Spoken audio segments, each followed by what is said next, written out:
Picture this: a rainy morning, the car window fogged up, and Arthur, a millionaire used to speeding past other people's pain, stops at a traffic light. Suddenly, he spots a 7-year-old boy, drenched, his face smeared with dirt, holding up a bent piece of cardboard that reads, "Please, save my sister. She's going to die." Beside him, a little girl is coughing relentlessly, wrapped in a torn blanket. Arthur thinks about ignoring them, as he always does, but there's something in that desperate stare that changes everything. He gets out of the car, hardly believing what he's doing. Who are these kids? Is this just another handout for spare change? Or is there a much deeper story hidden behind that sign? And what Arthur's about to discover after deciding to help will shake not only his heart, but the lives of all three. Want to know what happens? Stay with me. This story is going to surprise you, and maybe even change the way you look at someone asking for help out there. In that morning felt darker than most.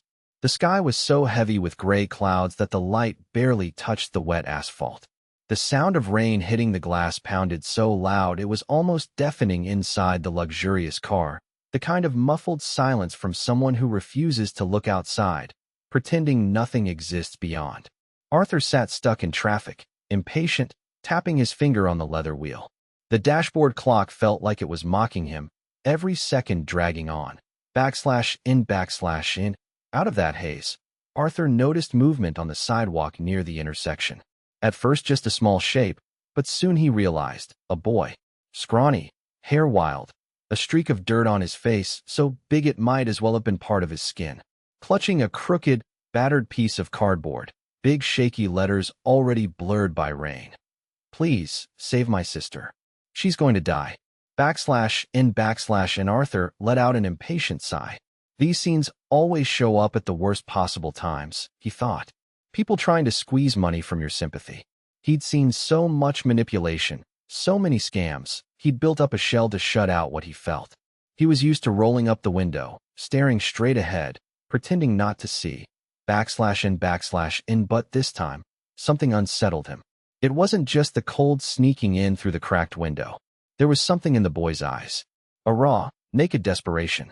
Lucas stood there, hunched over, his thin shirt soaked and sticking to his skinny chest. His arms trembled, but he gripped the cardboard as if that was all he had left in the world. In cars lined up behind, honking, just as impatient as ever. But Arthur barely noticed. He couldn't take his eyes off that misshapen Plea, nor the little girl huddled at the boy's feet. Smaller still, wrapped head to toe in a threadbare blanket. Her nose running, mouth half open, her coughing looking like it hurt every bone in her body. In Arthur rolled his eyes, tried to convince himself it was just more of the same. But the thought kept throbbing inside. What drives a street kid, barely able to write, to risk himself like that? The way the boy looked at his sister, worried, flooded that gray morning with 1,000 questions. It wasn't fear of getting beaten or going hungry. It was a deeper terror. Fear of losing someone. In from his leather seat. Arthur saw people on the sidewalk glancing quickly, but never really seeing. A woman sped up, clutching her purse to her side. A man in a suit took a detour as if poverty were contagious. Only Lucas stood there, soaked to the bone, staring straight into Arthur's car window. He bit his lip, holding up the cardboard, as if by doing so, he could somehow save the only person he had left. Nana coughed again. A rough, scratchy sound that made Arthur shiver inside without knowing why. Maybe it reminded him of himself, years ago. But he shoved the memory aside, hardened his face, focused on the beads of water streaking down the glass, distorting the boy and girl beyond. In Lucas didn't say a word. Just watched. Eye to eye with Arthur, sincerity cutting through every kind of defense. No lies, no tricks. Just pure terror at the thought of losing his sister. In the light turned green, but Arthur forgot to hit the gas. An angry horn blared behind him, but he didn't react. Inside, his chest tightened, anger rising, not at the kid, but at the whole situation. No child should have to be in that spot, pleading like that with a stranger behind shiny glass. In Arthur gripped the steering wheel, locking eyes with Lucas. For a second, he wasn't the distant businessman, but part of a larger scene he'd always pretended didn't exist. The little girl coughed so hard it sounded like it might rip her chest out, and Lucas moved forward, shielding her with his tiny body, as if he could stand between her and the world. Nah drops slid down from the fringe pasted to his forehead. Lucas's old pants looked like part of the mud beneath him, worn sneakers with two little white toes poking out from the cold. And yet, he stayed there, refusing to look away. The hope was faint, but it was still burning. And Arthur felt a lump in his throat, but didn't let it show. His face stayed blank, or tried to. Inside, it felt like something beginning to crack, slowly. No one had ever looked at him like that, with so much need and so much truth all at once. And everything around slowed down.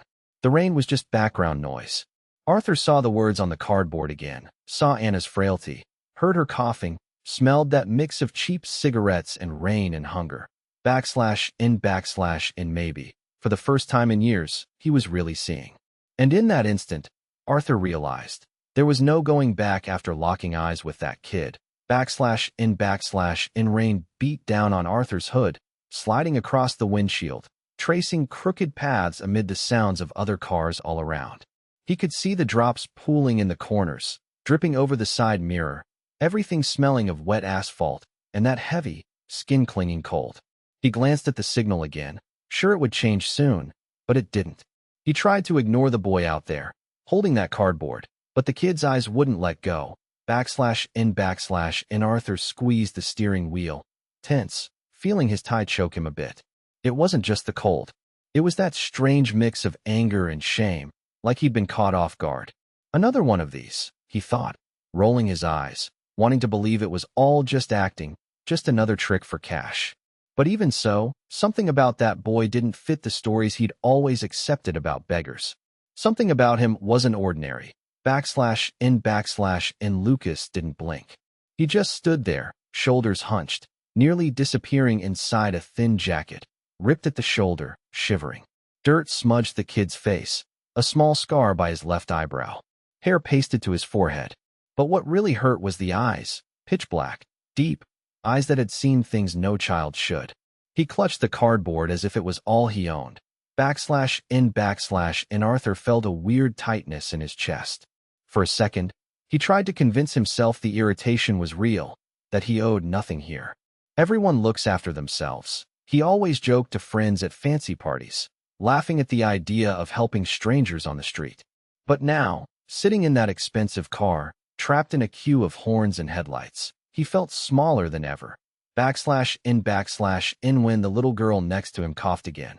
A rough, beaten-down sound so wrong on such a small child. He felt a little shock, a kind of fear. She shrank further into the ragged blanket, so thin her chin vanished between her arms. Her hair, wet from the rain, stuck to her cheek, nearly hiding her face. She gripped the fabric to her chest so hard her tiny hands turned red. And Arthur risked another look at the boy, unable not to. Something was very wrong. The light stayed red, and for a moment, everything seemed silent. The noise of the street faded from his mind. Time itself slowed down, as if demanding he really pay attention. And he sighed, tired and angry at himself. Slowly, he unbuckled his seatbelt, pushed open the door, and planted his feet on the wet sidewalk. Rain struck his head, ran down his face, iced his neck, soaked his expensive suit. He felt the curious stares of drivers nearby, people in safe cars, watching from a distance. But he approached, slowly, his face tight with effort to understand what was truly going on. And he stopped in front of Lucas, arms crossed, trying to look sturdy, but his voice came out too harsh, even to his own ears. "What do you kids really want?" he said, looking straight at Lucas with that intonation adults use to scare children. And Lucas trembled harder. For a second, he seemed to search for words. He bowed his head a little, looked at the cardboard, then at Anna beside him, quietly whimpering with a pain in her chest. He bit his lip, wiped his nose with his dirty hand, and tried not to cry. And sir, my sister's sick. No one would help. She got worse this morning. I wrote this to see if someone, please, sir. I don't know what else to do. His voice was faint, trembling with cold and fear at once. He didn't know if he was supposed to apologize for being here or just beg. And Arthur felt his breath grow heavy, like the cold wind had swept straight into his chest. His heart thudded. He looked at Anna, huddled up, coughing relentlessly, pale-faced, eyelids drooping with exhaustion. You couldn't miss it. No one could fake that much pain. And for some reason, Arthur remembered his mother's face. Back then, when he was little and didn't have so much as a blanket. He remembered hungry nights, the tired way she'd ask for help at the clinic. He shook his head, trying to banish the memory, but it lingered, annoying, like a soggy shoe.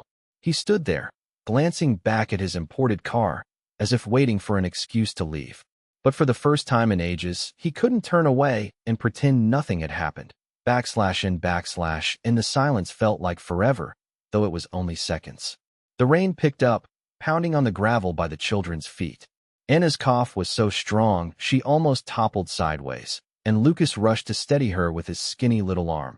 Knit was then, watching Lucas shield his sister despite having no strength, that Arthur felt a deep sting of fear. Fear of the unknown, fear of getting involved and not knowing what to do, or worse, having to admit he was just as vulnerable as anybody else. There it was. It wasn't just the kid's pain that scared him, it was the risk of feeling it all again. He felt ashamed for taking so long to get out of the car. And he just stood there, soaked, suit clinging to his body, head bowed to hide what flashed in his eyes. A rich man, on the curb, facing two children invisible to everyone else. And even as he shivered, Lucas lifted his gaze. And in that look, Arthur understood everything. This wasn't just a plea for money, or a trap to move hurried strangers. It was simply a child asking for help, because that was all there was left to hope for. And Arthur, for the first time in years, had no idea what to say. And rain dripped slowly down the car window, tapping softly on the hood, and Arthur stood there for a few seconds more, staring at the slip of cardboard in the boy's thin fingers. Please, save my sister. She's going to die. What hurt most was the way shaky handwriting met that overwhelming urgency. Lucas gripped the cardboard as if it were the last thing he could hold on to in this world, eyes wide and sad in a way that seemed almost grown up on such a small face. And Arthur felt a chill crawling up his spine, not the draft from the half-open window, but a deeper cold. He climbed out slowly, ignoring the impatient horns behind him.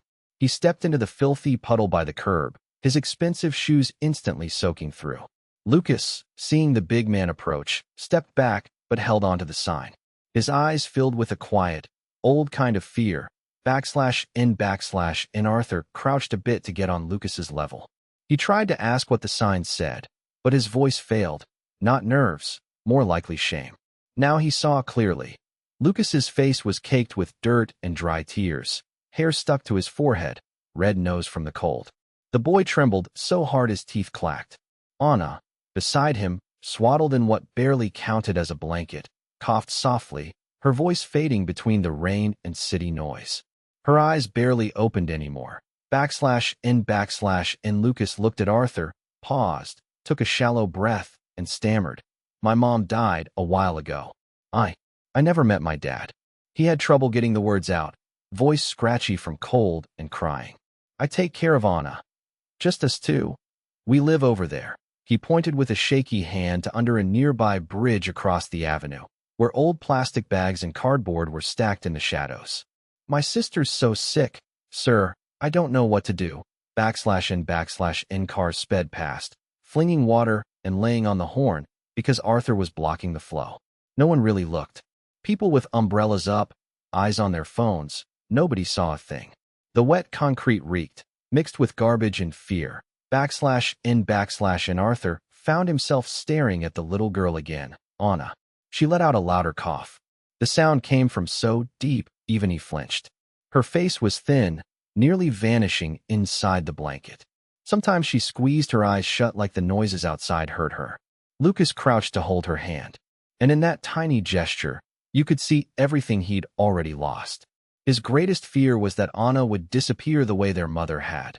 Gone, leaving no trace. /in/Neen. Lucas's eyes burned a desperate love, but he was fighting to look strong. I tried to ask so many. Nobody stops, he managed to say. I wrote this because nobody listens when you talk. The shame was written all over his face, as if all that suffering was a burden he had to hide. /in/in Arthur felt a wash of anger and guilt. Mad at the world, at all those who pretended not to see, at himself for nearly driving on. He remembered, in a quick flash, being a boy himself, living in a shack, hungry nights, the shame of asking for help. All the times he heard, "I can't help," and swallowed his pride because there was no other choice. /in/Knee's heart hammered in his chest. He looked at his fancy car, the expensive watch on his wrist, the trembling hands of a boy clinging to his nearly lifeless sister. In that moment, on that curb, Arthur realized how far he'd drifted from his own childhood hurt. A time he pretended was gone, now hard and sharp in his chest again. /in/, and the silence weighed on all of them. Lucas didn't cry, didn't beg for food or money. All he asked was, "Save my sister." /in/, and Arthur took a deep breath, rain streaming down his face, and he saw, truly saw, that this wasn't theater. It was real. It was urgent. It wouldn't go away if he just climbed back in the car. There was no way to ignore that boy's raw panic, the faltering breath of the little girl. He just stood there, staring at Lucas, searching for any way out, any response. Deep down, he knew he'd never sleep in peace again if he turned his back. /in/, and even without a word, something had shifted in Arthur's eyes. No longer just curiosity or suspicion. There was defeat there now, the sense that something inside had broken and would never be the same. He thought about parents who never come back, kids abandoned, the choices adults make that cost children so much.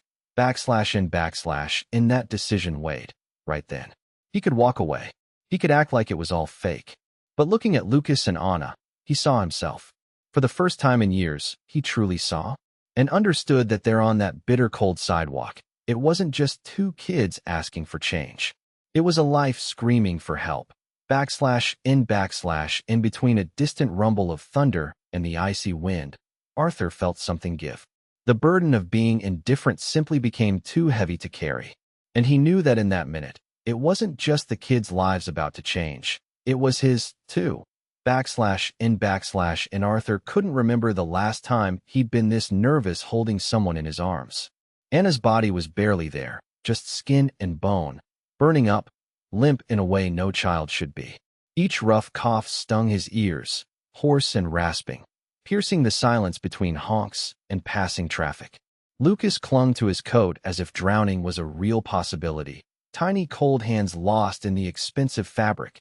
/in, and the rain seemed to come down even harder as they raced together from the curb to his car.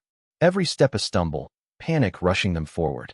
Anna's blanket, soaked, weighed even more. Lucas's clothes stuck tight, his shorts ripped down one side. And for a second, Arthur thought it couldn't be possible to be so small and wear so much fear on your face. Lucas didn't even look up.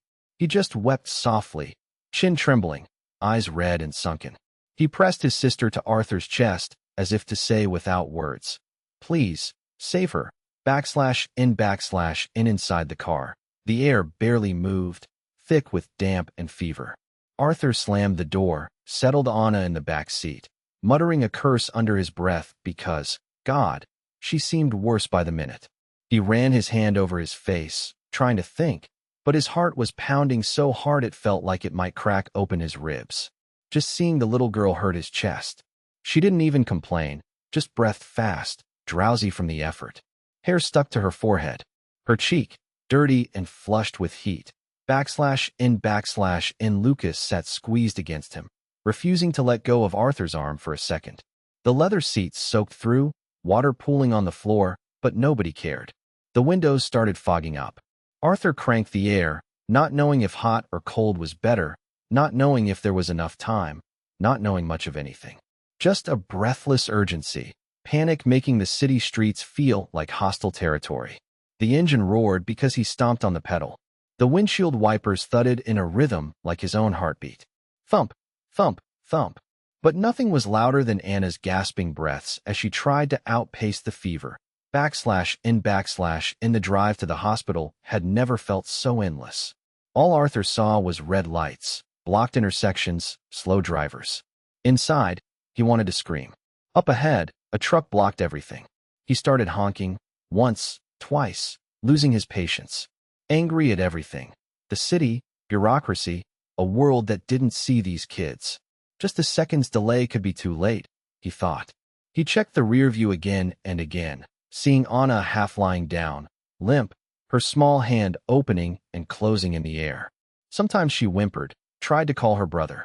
But her voice barely came out. And Arthur reached his arm back now and then just to touch her hair. He didn't even know why. Maybe to calm himself, maybe to check she was really still there, breathing. Lucas kept his eyes on her without blinking. Every so often he wiped his face on his sleeve, fixed the blanket for his sister, and looked at Arthur with worry, but said nothing. Just that old, terrified look. In inside the car, the smell was sharp.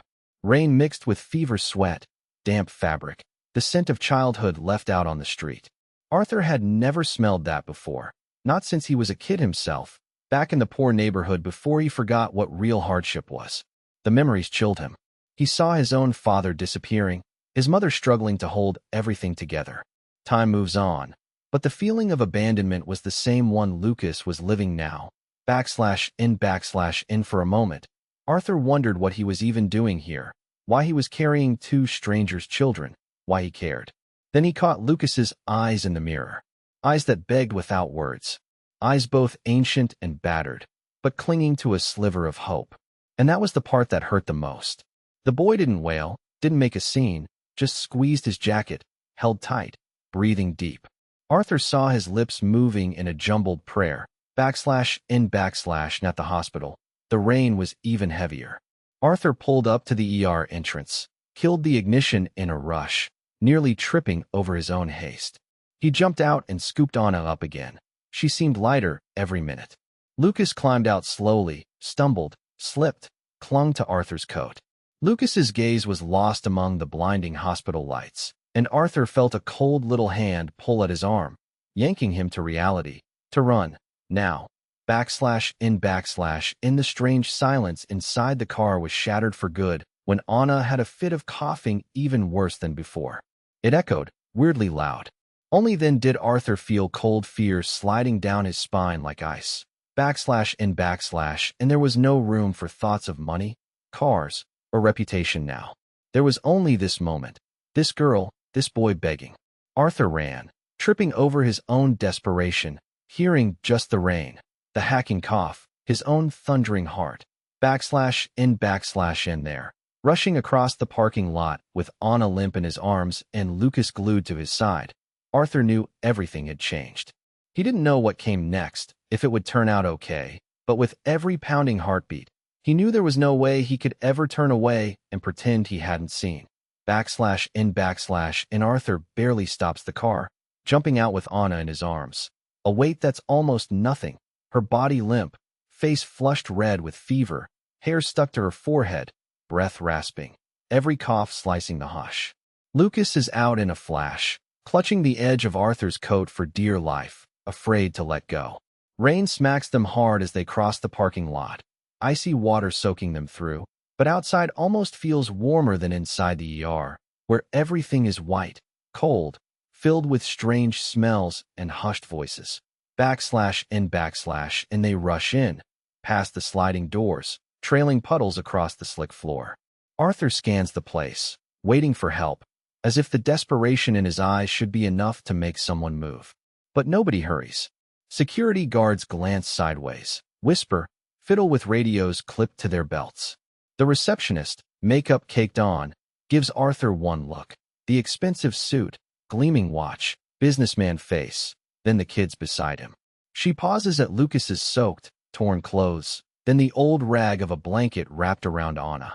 And she asks, not even glancing at Anna. In. Do you have insurance? ID? And Arthur can only repeat, voice tense and close to breaking. In. She has a high fever, she can't breathe, It's urgent. Please, we need help. And the receptionist glances back at her screen. Her fingers drum at the keyboard, annoyed. In. Her ID? Who's responsible? In. Lucas shivers, clutching the coat tighter, eyes a mix of fear and shame. He doesn't answer, just stares at the floor. Anna groans softly, turns her head, trying to breathe, mouth open, burning hot. Arthur feels his anger rising with the panic. He catches their delay, sees every impatient sigh, every judgment from behind that counter. He wants to beg, but all he can feel is blood pounding in his ears. In. Get a doctor now. His voice breaks out, louder than he expected. Na security guard approaches, scowling first at Arthur, then at Lucas. He murmurs softly, so only Arthur and the receptionist hear, but Lucas hears too. In. You can't make a scene here, sir. And Arthur almost loses control. The pride of all those years, that cold businessman image, dissolves in an instant. Slamming his hand on the counter, he soaks their paperwork, making the receptionist's eyes go wide. In. Do you know who I am? Want me to call the hospital director? His voice comes out deep, urgent, because this time, the fear is real. In. He holds Anna closer to his chest, feels her trembling, her breath faltering, a wheeze that seems to grow weaker by the second. Lucas hides half behind him, his face starting to get wet, but not from the rain. He's fighting back tears, biting his lip. In. Arthur looks sideways and sees everyone watching, a few doctors at the far end of the corridor, none of them coming over. He feels invisible, just like he once was, when they'd block his entry to places just for being poor. He watches the whole thing from the outside, almost as if it's happening to someone else. The difference now is that the ones needing help are two children, and he's the only one there who seems to care. In. While the receptionist starts muttering something about protocol, Arthur already has the phone in hand. He threatens to call the press, mentions lawsuits, shouts the names of influential politicians, dredges up every ounce of authority he's built in his life. He orders someone to be brought now. In. Two nurses finally show up, shaken by the doctor's outburst, not even bothering to hide their discomfort. They take Anna from his arms in a rush and dash with her toward Treoff. Lucas runs after them as far as they'll allow, but they stop the boy with a firm arm, telling him he can't go in. In. Arthur feels something he hasn't felt in a long time. Helplessness. He, the all-powerful, who's decided so many others' fates, now stands there, chest aching as if someone's placed a stone within. It isn't money, it isn't status, it isn't strength. It's that feeling that nothing he does right now might be enough. In. Lucas stands with his back to him, staring through the doorway, eyes drying themselves on a dirty arm. He tries to hide his tears, but little sobs escape, the way you learn early that poor kids have to be tough. Arthur takes a deep breath, stares at the ceiling, feels a cold sweat in his palms. He waits for the worst, the minutes crawling by, everything silent but for the beeping of machines inside and the too loud ticking of a clock. In. And outside, the rain eases, but inside, it only seems to swell. He folds his arms, closes his eyes, tries to remember some old prayer, something his mother used to say to him when he was small and afraid. Nothing comes. The only thing he hears is the fear growing inside, the real fear of losing that little girl he's only just met but already feels he has to protect. In. Doctor appears, says something quickly, tells him to fill out papers, asks if he's her dad. Arthur doesn't know how to answer, doesn't even try to explain. He simply says what he can, do whatever it takes. Please, save her. The pride, the anger, the urgency, all vanish. There's only the pain of seeing a door shut in a desperate child's face. Nothing is clearer to him than this. And he's never wanted so badly to open every closed door he can, even by force if he has to save someone. In. The waiting room is far too cold. That type of harsh white light that makes everything seem even chillier. Arthur sits impatiently, listening to the distant noises of the hospital. People coughing, nurses rushing, the phone ringing nonstop. He's on a creaky chair in a corner, with Lucas on the bench in front of him.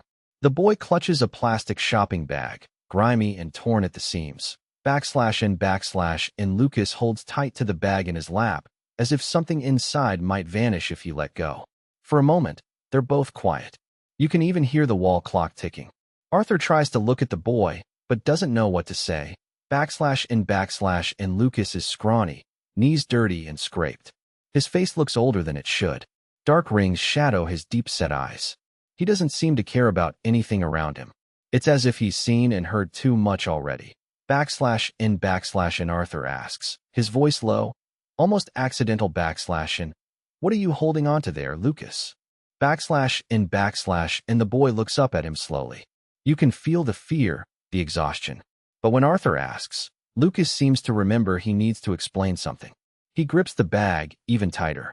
It's my mom's, he whispers. And Arthur leans forward.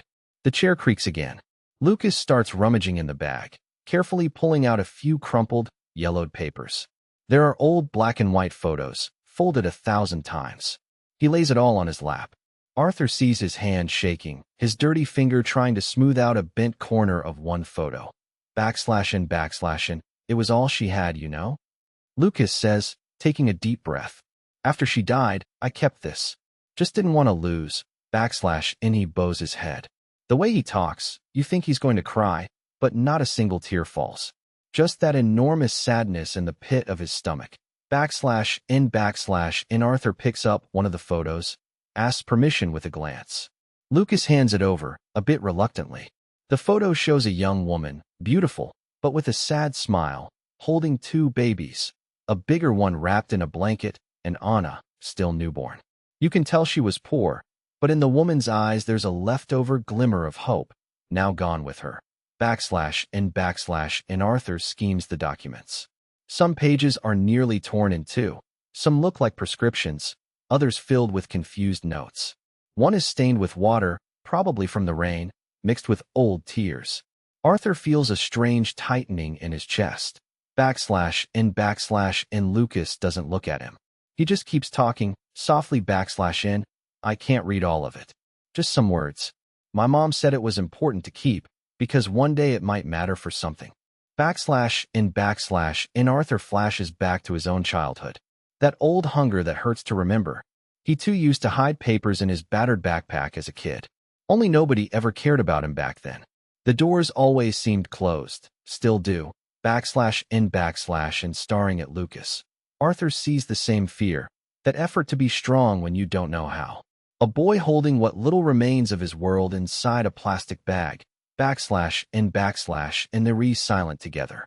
A name blares over the intercom far away, but no one there pays attention.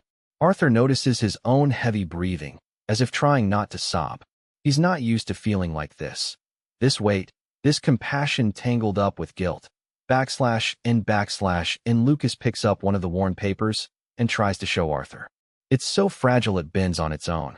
Here's my sister's name. And my mom's. I just want to know if they'll let her stay here. I don't have anyone else. And Knee's voice cracks. He bows his head again, clutching the bag to his chest. Arthur feels a knot in his throat.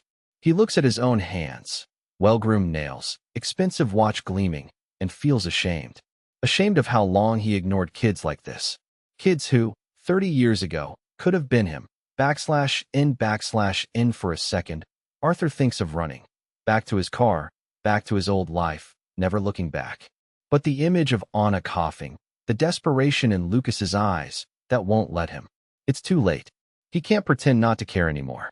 Not after seeing these photos, hearing Lucas whisper for help. And Arthur reaches out, lightly tapping the bag, as if to offer a security he's not sure he feels himself. I'll help you, okay? I promise. And Lucas doesn't answer, but his eyes fill with tears. He nods, barely perceptibly, like someone who wants to believe but is afraid of being hurt again. And not a few minutes pass like that. A scream echoes down the corridor, someone calls for help. But in that moment, it's only Arthur and Lucas there. A man who's forgotten what it is to be small and alone. A boy clutching the last bits left by a mother already gone. Both feeling cold. Both trying not to cry. And Arthur thinks about all he did to get ahead in life. All those closed doors, the loneliness, the shame of asking for help and being denied. Looking at Lucas, he realizes maybe he never got over any of it. He's still carrying it all inside. Maybe helping Lucas and Anna is more than a promise. Maybe it's his chance to finally lay those ghosts to rest. And he carefully gathers the papers, puts them back in the bag, and hands it to the boy. And you can trust me. And Lucas's eyes have a tiny spark, half hope, half fear. But it's something, and that changes everything. And Arthur stayed there, sitting alone, papers scattered across the table. The hospital smell was a mix of strong medication and wet rags. Nearby, Lucas had gone back to sleep on a hard bench, legs pulled in as if he wanted to disappear there and then. Nurses passed by now and then, always in a hurry, and no one really looked at him. Only Arthur, with sweaty, cold hands, stared at those documents with a heaviness in his chest he couldn't describe. Most of the papers were old, all frayed at the edges. There was an electricity bill, a prescription, an ordinary photo print of the children's mother, smiling toothless, her arm around a baby Lucas. But one document immediately caught Arthur's attention. It was a certificate, but not like the others. The mother's name, Marilia, was there. The child's name, Anna. But, beside the father field, Arthur was suddenly breathless. And he blinked again, needing to be sure. The last name matched his. Not a common one. He checked the document number, the neighborhood where the girl was born, her approximate age. He dropped the paper, looked at the empty corridor. Silence grew huge in that instant, broken only by Lucas's sleepy cough. Arthur's hand trembled as he picked the paper up again, trying to find some other explanation. But deep down, a memory forced its way back, something old and faint from years ago. And he took the document to the reception desk. The nurse, tired, barely looked at him. Arthur drew a deep breath and tried to speak calmly, but his voice came out strained. Can you check this? He showed her the paper. She took it without hurry, looked it over, read slowly, glanced back at Arthur. And your name's here, sir, she said, not very impressed, as if used to seeing too much heavy stuff to be shocked anymore. Do you know this girl's mother? Arthur's throat was dry. He had no idea what to say. On paper, all the responsibility was his. And the nurse shrugged it off quickly. She said that, as far as the paperwork showed, yes, Anna could be his daughter. Not a doubt, a fact. And she continued, that explains a lot. The documents are correct, the birth records match. Her mother registered her. You never showed up, but the name is yours. And suddenly, all those years of indifference, thinking he could just walk past other people's pain, hit him like a crashing wave. Arthur stood still, feeling the floor shift. He'd never known about her birth. That woman, Marilia, had been someone in his life, yes, but then they'd gone their separate ways and never spoke again. A feeling of emptiness took over, as if the hallway's air had been sucked out. And guilt cut through Arthur like a cold rain. He tried to speak, but his voice failed. The ambient sounds of the hospital faded, suddenly far away. Anna's for dripping in her room, her choked cough behind the closed door. It was all so theoretical, but now it felt painfully real. That sick, fragile little girl, the one he'd met only because her brother risked everything on a wet patch of cardboard, was his daughter. And Arthur went back to the waiting room. Sat down again, the paper still in his hands.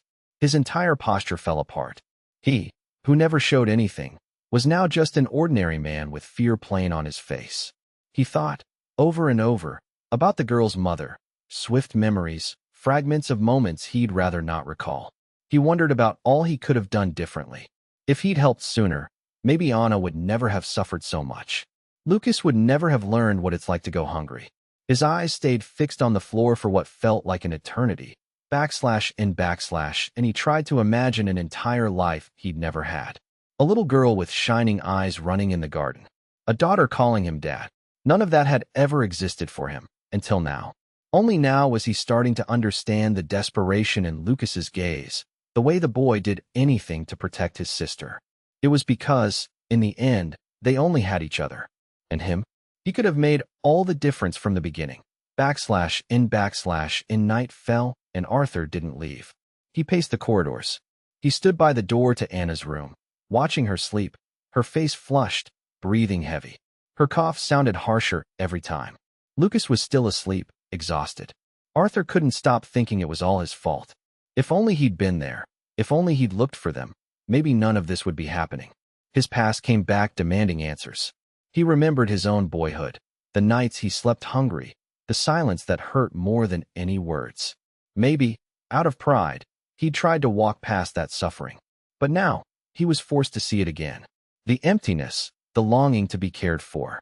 All of it was there, in that girl, in that boy, and suddenly, inside him again too, /in that night, Arthur didn't sleep a minute.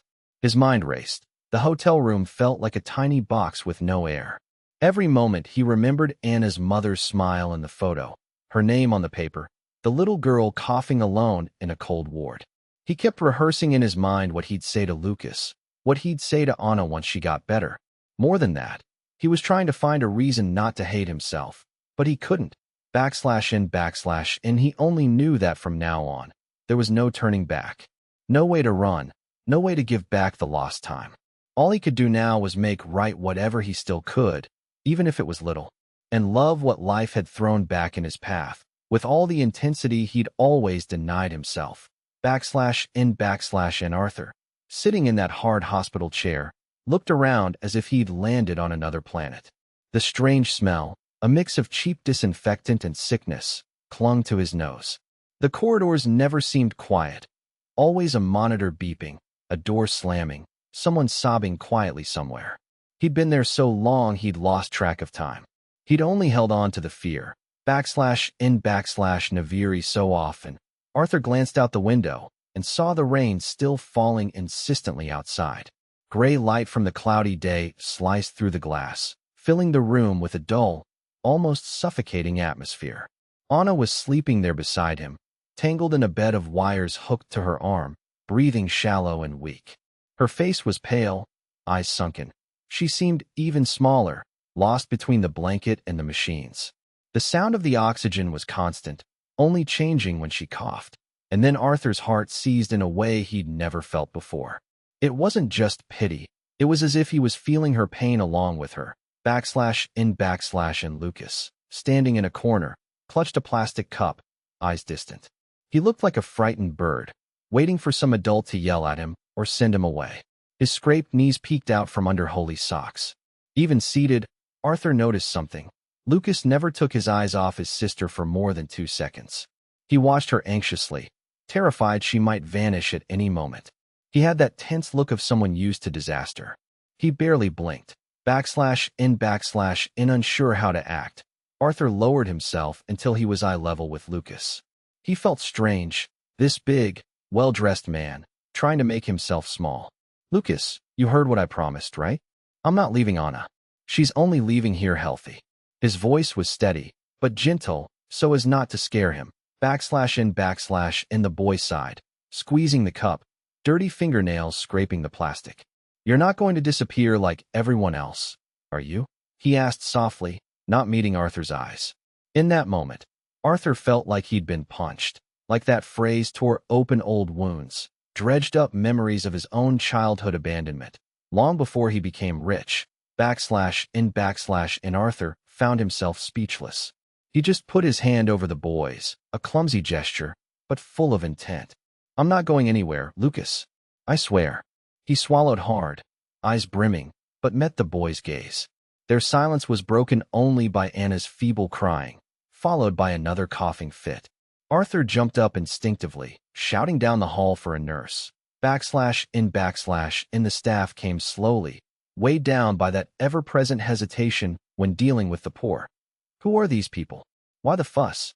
Arthur had dealt with plenty of difficult people in his life, but nothing hurt as much as seeing judgment turned on Lucas, on his torn clothes, on Anna's tangled hair. Even now, rich, he felt in his skin the same disdain he once dismissed.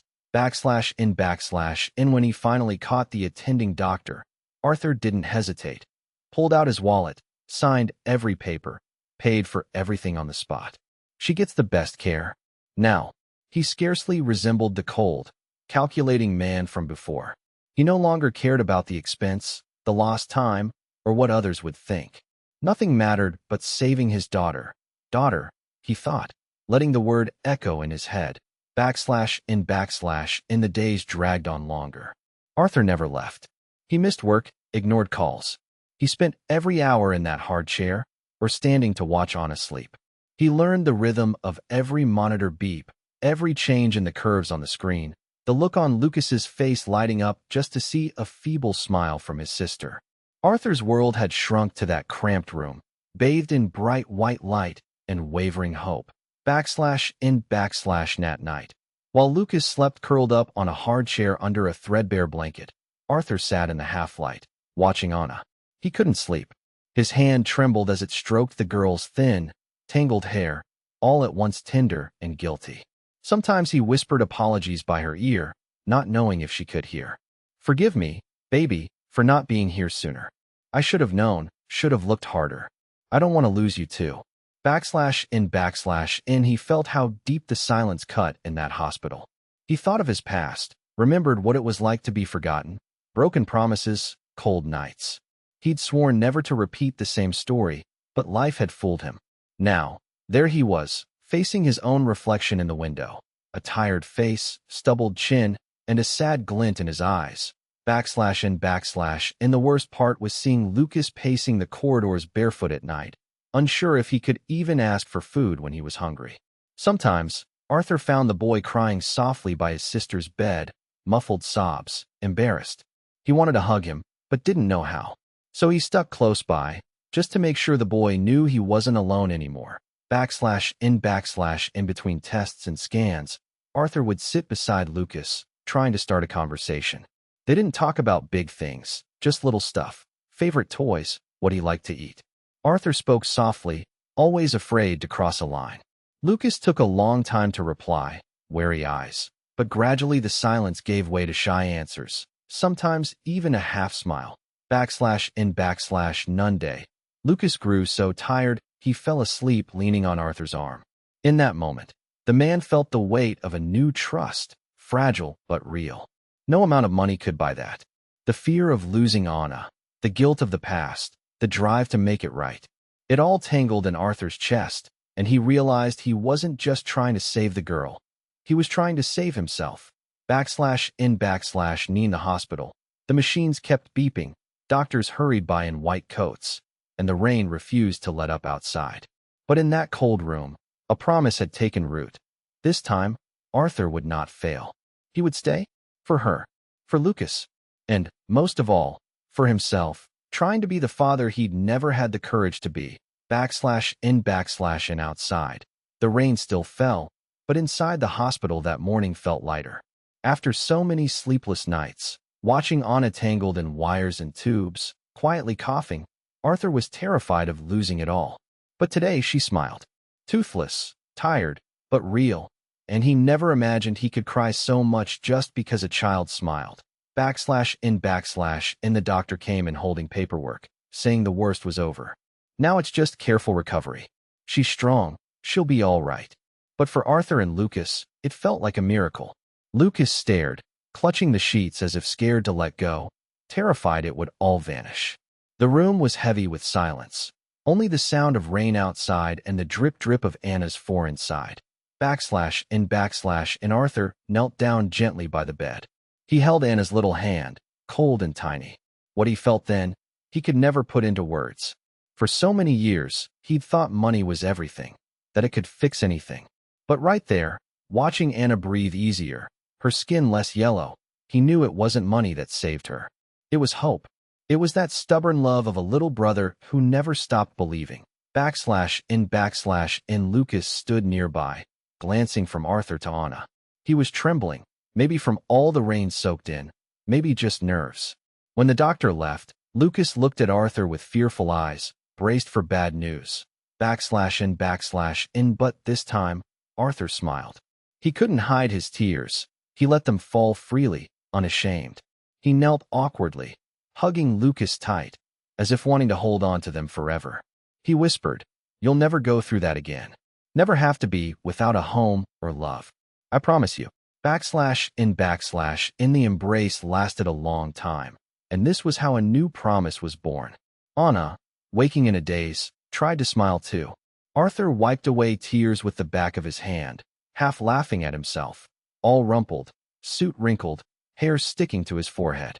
For the first time in years, he felt free. In days passed slowly.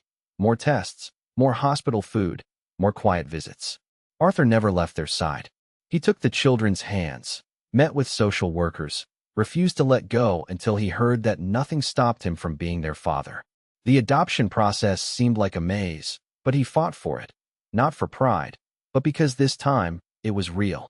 Because Anna and Lucas were his family, even if blood had only been proven by documents, and love, long before that. When the judge signed the order, no one could hold back their tears. Lucas sat silent, frozen in his chair, trying to understand if it was really safe to believe. When they said, "Now you're his children," the boy looked at Anna, eyes huge with shock, and you could see all the world's weight fall from his small shoulders. Nana wanted to be carried. And Arthur, with a strange strength that only comes when there's no choice left, lifted her from the bed, breathed in the warm, faint scent of a child who'd nearly slipped away, and thought, now it's forever. In leaving the hospital was a blur, a new world outside. Cars speeding down the avenue, horns honking, the sky still spitting rain, the smell of wet asphalt. Lucas squeezed Arthur's hand as if terrified to be lost in a crowd. Anna, wrapped in a new, clean blanket, still seemed scared, but watched everything wide-eyed. What would she remember from home? Cold, hunger, the damp bend under the bridge. In Arthur's car was big and roomy and smelled of leather, but to Lucas, it was a spaceship. He kept peering out, pressing his face to the glass, letting the warm air from the AC hit his cheeks. Anna was silent. She just breathed, that tired way of someone who survived. In they arrived at the mansion as if landing on another planet. Enormous gate, manicured gardens, a fountain in the middle, a house with shining windows. Lucas lingered at the gate, gazing up, afraid even to step on the welcome mat. The security guard's uniform was rumpled, but he smiled.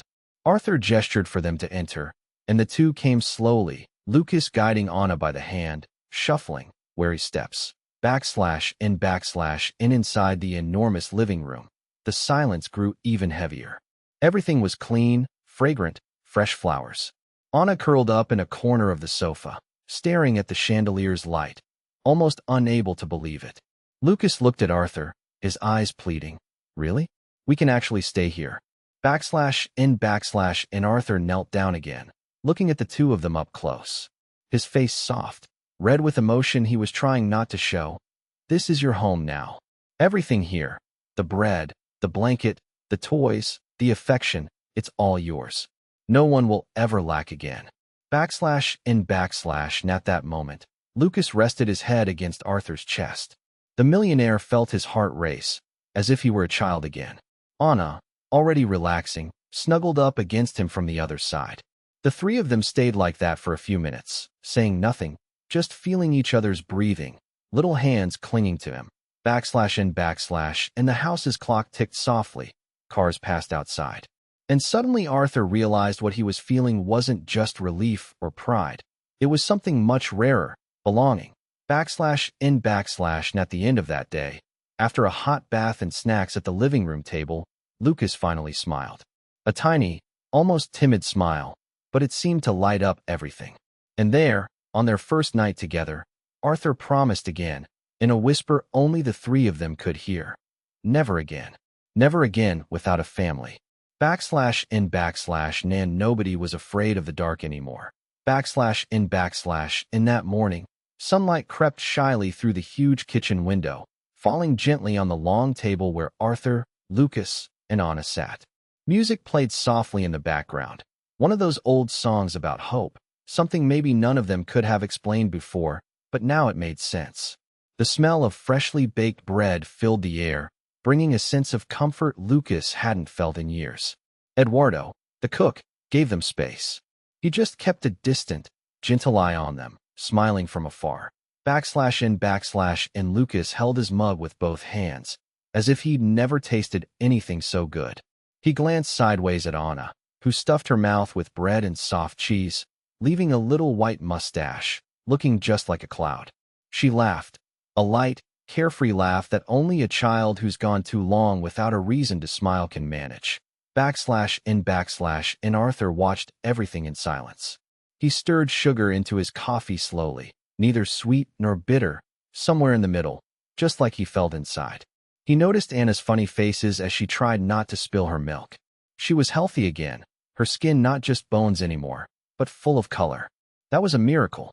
Without anyone noticing, he wiped his eye, pretending to scratch it, just to hide the tears. /n/Nana tossed her hair aside and pushed her bread toward Lucas, offering it as if she wanted to share everything she now had.